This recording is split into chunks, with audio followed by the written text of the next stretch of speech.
Hey, sorry I'm a little sweaty. I just came back from a walk down to the library to get a new card and look through the records section so I could research something. And I found out that our community records only really go back to 1997. Well, they go back to 81, but they only go up to 1997. It seems after 97, our local library didn't really collect any municipal history whatsoever.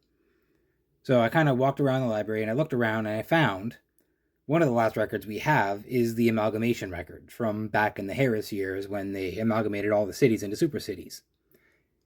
And lo and behold, the very first sponsors of that idea were at the time a large group of retired seniors who were all 79 to 89 to 97 years old.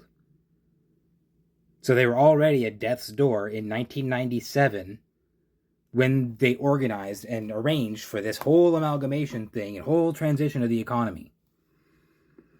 Like, people are thinking the economy just started tanking now. No. You go to your local library to 1997, 1998, that area. You start looking up records on amalgamation. A whole bunch of cities, I'm not going to say which one I live in, but a whole bunch of cities were forced to amalgamate under Mike Harris. You'll find the very first people who were consulted on this and laid the framework were old retired people who had no business being involved in municipal politics ever again. Which is what we have now, is we have the problem of the boomers sticking around and not getting the fuck out of politics.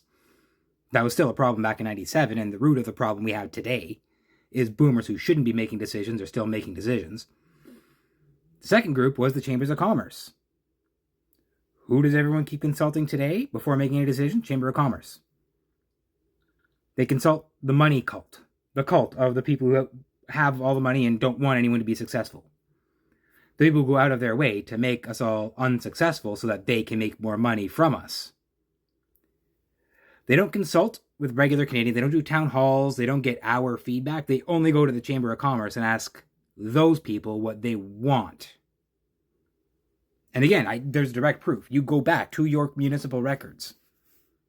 Find any record from 1997, 98, maybe back to 96, when the ideas were first proposed.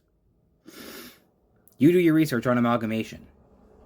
Then you tell me it wasn't a scheme by the Conservative Party to sell off our entire country to private interests. And then you tell me why it is that the Chambers of Commerce and private interests are always the first people consulted and the last people consulted, and they tend to get whatever they want. And we get lower wages and more slave conditions. Go back, do it yourself. Check your local library. Go see. Conservatives have been screwing us over. It's been a long-term plan. Go check. I dare you.